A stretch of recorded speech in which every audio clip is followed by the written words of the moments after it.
Bismillahir Rahmanir Rahim.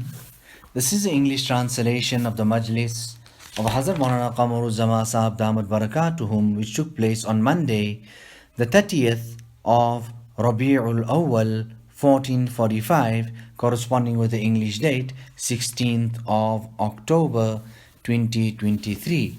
Hazrat Wala starts off this Majlis and this discourse by quoting the hadith of Rasulullah sallallahu alayhi wasallam, in which he says, إذا نظر أحدكم إلى من فضل عليه في المال والخلق فلينظر إلى من هو أسفل منه.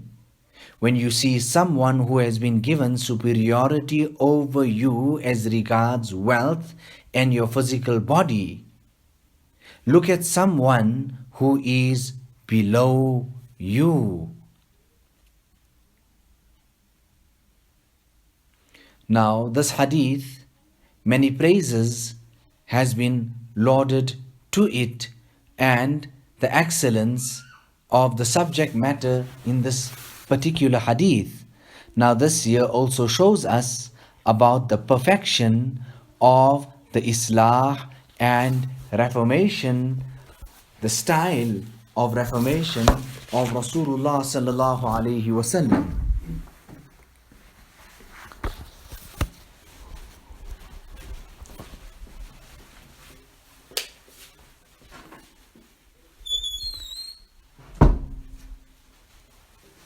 Now, when a person looks at somebody who is more wealthy than him, what happens? He starts becoming envious, rather, he starts becoming jealous. So, here, what are we taught? Hazrat Wala is saying that look and study carefully, that higher than you and better than you in wealth and body and other ni'mats are maybe some few people, but many people are below what you are. Now this is Allah ki taqseem. It is the distribution of Allah subhanahu wa ta'ala. Rasulullah sallallahu alayhi wasallam has taught us this. And don't we see the dunya? This is how people are living, and this is how they are dying. Some people are caught up in that of jealousy. Some people are caught up in other spiritual ailments. So having said that, what is the ilaj and what is the treatment? The treatment, the ilaj and the cure is this hadith which Rasulullah sallallahu alaihi wasallam has mentioned, that إذا نظر أحدكم إلى من فضل عليه في المال والخلق, that when you see someone who has been given superiority over you as regards wealth and your physical body, فلينظر إلى من هو أسفل منه, then let him then look at someone who is below you. जब तुम में से कोई ऐसे शख्स को देखे जो मालो दौलत व जिस्म व सूरत में उसे फाइक हो, तो उसे चाहिए कि then it is better for him that ऐसे आदमी पर नजर डाले जो उससे कमतर हो. Then it is better for him to look at someone who is below him.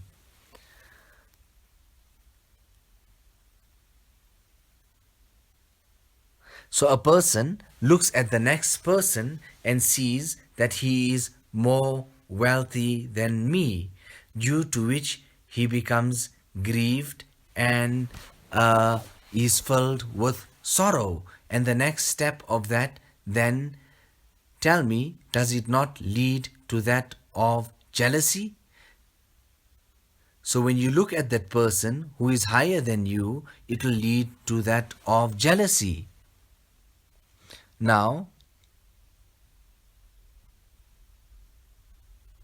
and the one who is below you, who is looking up towards you, because you have more than him, he will also be jealous of you then. And this is how the whole world, the whole community society, rather the world, has become entangled in things like this.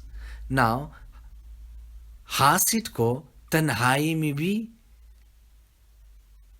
Hazrat Maulana Muhammad Ahmad Sahib used to say that the jealous one, the jealous person, is a person who is also restless in solitude because he is burning away. He cannot tolerate that somebody has been given more than him. Rasulullah sallallahu alaihi wasallam is the Tabib Ruhani. He was this spiritual doctor and physician, and he has showed us the cure of these type of things.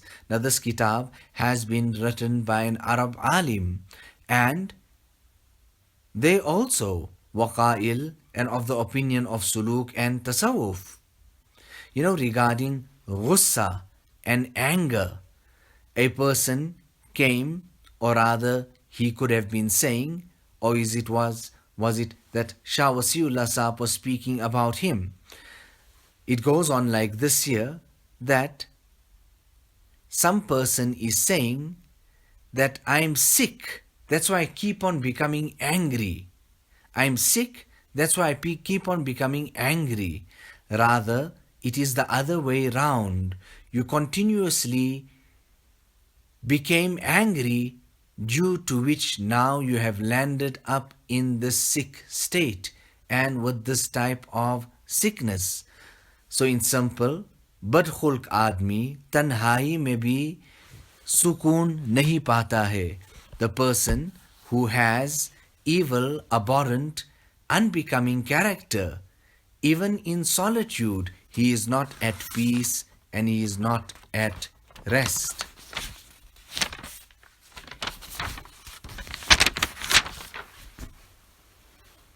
So take out and remove, throw away these evil characteristics, traits and bad character from yourself. Rasulullah sallallahu alaihi wasallam himself has mentioned that I have been commissioned li'utammima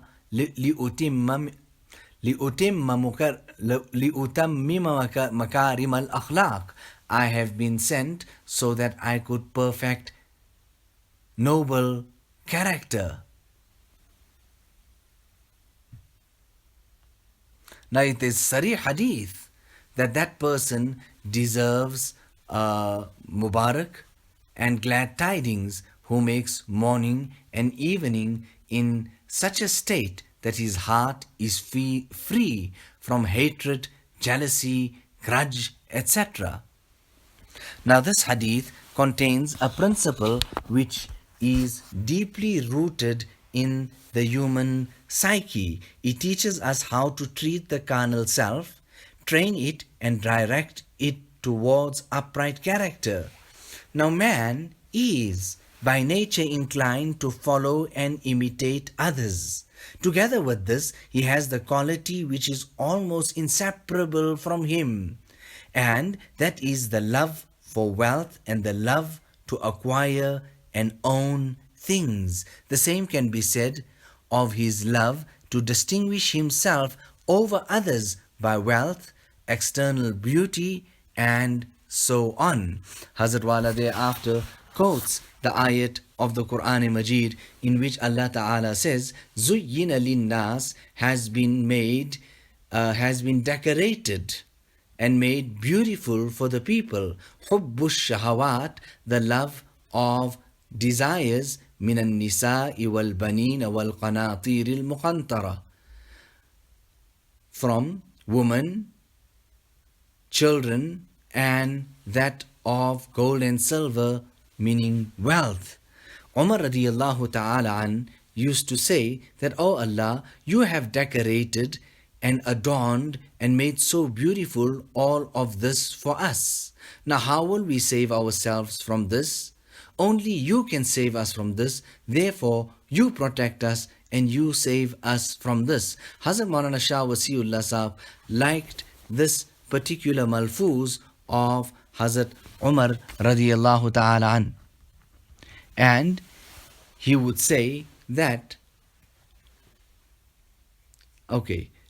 So Allah Ta'ala keep us on i'tidal. Now look here, for Islah, it is necessary to ponder and think about these aspects. Just like how Umar radiallahu ta'ala and pondered over the verses of the Quran Majid, leading him to this type of conclusion and letting him make such a type of a statement where Allah Ta'ala himself declares that He has made beautiful, adorned and decorated for people the love of desires from woman, children, and wealth. Understanding that fact, he addresses Allah Ta'ala and says, "Oh Allah, if this is the case, and this is what you have done, then nobody can save us from this other than you." So, most definitely, a person will get caught in the web or entangled in this of jealousy. However, together with that, the treatment and the cure of this particular malady and sickness has been prescribed to us by Rasulullah sallallahu alaihi wasallam. Now, whether we come on it individually, then individuals will start perceiving sukoon and peace. And if we do this collectively, then the whole world will be at peace. So, the medication is quite common. It is not restricted for this one, that one, or the other. So, whoever takes it, rather, it is for the entire ummah. The present hadith utilizes this very same human quality by directing it towards noble character and good mannerisms. Rasulullah sallallahu alaihi wasallam teaches us an important principle in this regard. He shows us a straightforward and natural way of acquiring noble character and distancing ourselves from bad characteristics. It is probably very easy for a person who habituates himself to it, and that is إذا نظر أحدكم إلى من فضل عليه في المال والخلق فلينظر إلى من هو أسفل منه. When you see someone who has been given superiority over you as regards wealth and your physical body, look at someone who is below you. Now man is naturally disposed to comparing himself and his conditions with those around him. If he were to focus this natural disposition on those who are better than him in wealth and appearance, he will harm none but his own self, and he will be ungrateful for Allah's favors on him. He may well be envious for the one whom he considers to be more favored, detest him, and develop various other lowly characteristics. Now, the way to free oneself from this ailment and others like it is to follow the prescription of Rasulullah sallallahu alaihi wasallam by looking at those who are below him in wealth and appearance. This is certainly an ailment, and the statement of Rasulullah sallallahu alaihi wasallam is definitely its treatment. If a gaze is off the mark, the treatment for it is a gaze which is on the mark. You know, Hazrath then says, after a very long time, this incident is coming to mind of Hazrat Sheikh Sadi, that on one occasion he was walking barefoot and with some type of pain, grief, remorse and regret in his heart about his pitiable condition, that look at me, I don't even have shoes. As he walks along the path, he passes by a person, leave alone shoes, but rather his feet are amputated. At that time, he understands and he thinks about how much Allah subhanahu wa ta'ala had blessed him with. Why? This is because he was looking according to this particular hadith, the directive that we have been given by Rasulullah sallallahu alaihi wasallam is to look at those who are below us in wealth and appearance. So he looked at this person, and what was the complete effect of that? He made shukr to Allah because he had so much. He was just missing his shoes, whereas this person could not even walk. His feet were amputated. Hazrat Tanvi used to speak about this. People speak about wazaif and awrad and this and that. But the focus of Hazrat Tanvi was more on that of akhlaqiyat. Now Allah Ta'ala give us the tawfiq and the hidayat of coming completely and totally making amal on these akhlaqiyat, these good characteristics which we have to imbibe and bring within ourselves, bring into our lives and start living it. This is a fantastic kitab of an Arab alim, Sheikh Abdullah ibn Daifullah al-Ruhaili.